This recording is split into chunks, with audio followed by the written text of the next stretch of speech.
Welcome to The Explainer, where we break down the big ideas. Today, we're diving into a really fundamental shift that's happening in India's rural development. It's this move away from just, asking people to participate and toward building real, genuine partnerships with communities. And this one sentence from the latest economic survey really nails it. It captures the heart of this massive change, moving away from a top-down approach to a real partnership with rural communities. So let's unpack what that actually means on the ground. Okay, so to really get a grip on where India is headed, we've got to look at the incredible progress it's already made. See, this whole story doesn't start from zero. It's building on a foundation of some truly remarkable success. And wow, this just shows you exactly what we're talking about. Just look at the difference in a handful of years. The map on the left from 2015, you see all those areas in orange and red? That's high poverty. Now look at the map on the right. It is just filled with green. It tells such a powerful story of change. So, what's the number behind that map? Well, we're talking about something called multidimensional poverty here. It's not just about how much money you make. It measures things like access to healthcare, education, and basic living standards. And that number, it has plummeted from over 55% back in 2005 all the way down to just 11.28% by 2023. I mean, that is a truly astonishing transformation. So what this success did was prove that massive, large-scale change wasn't just some pipe dream. It was absolutely possible. And that created the confidence, the foundation, for a whole new, more ambitious strategy, one that goes way beyond just poverty reduction. So how does all that success translate into a new playbook? Well, we're seeing this really strategic pivot from just providing a basic safety net to creating a springboard for long-term empowerment. You see, for almost 20 years, the National Rural Employment Guarantee Scheme, MGNREGS, was a lifeline for millions of people, a really crucial safety net. But as India's rural economy started to grow and change, it was pretty clear that the playbook had to evolve with it. And this right here, this captures that evolution perfectly. The government has rolled out a strategic overhaul of that old scheme. It's called the VBG-RAMG Act, and it's a fundamental shift in thinking, from being a simple safety net to being a powerful economic springboard. So what does this new approach actually look like? Well, it's not just about giving people more work, it's about giving them smarter work. The focus is now on creating long-term, climate-resilient assets for these communities. We're talking things like water security and disaster preparedness that build lasting value. All right, let's shift gears and look at one of the key forces that's just supercharging this whole transformation: technology. This is where that partnership model really comes to life, because it's being powered by all these modern tools.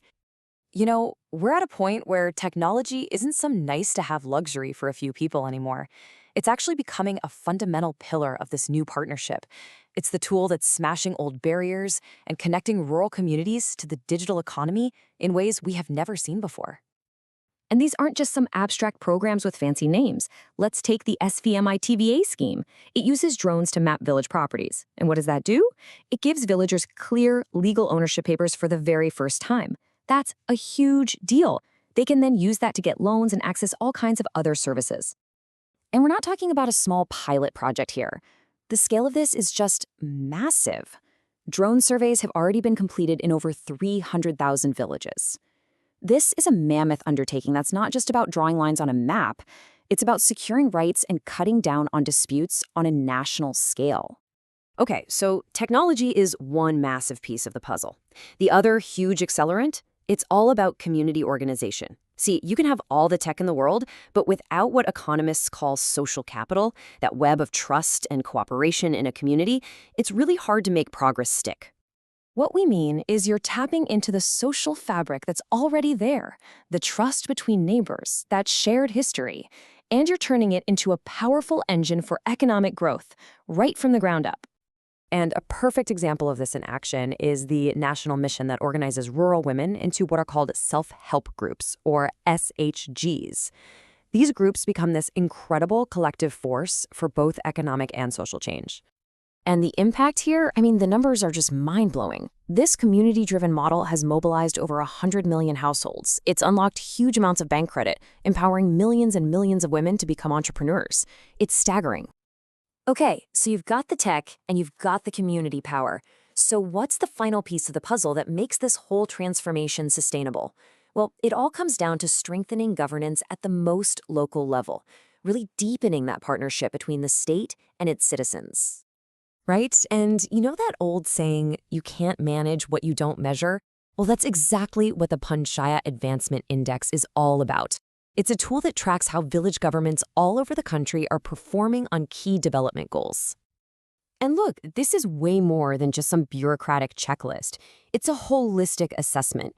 It looks at everything from health and infrastructure to good governance and social justice. The whole point is to get a complete 360-degree picture of what's actually happening on the ground.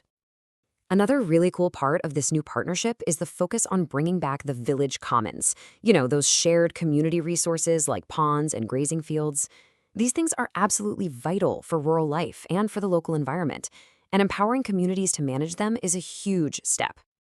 So, when you put all of this together, what you're really seeing is this fundamental shift in the relationship between the government and its people.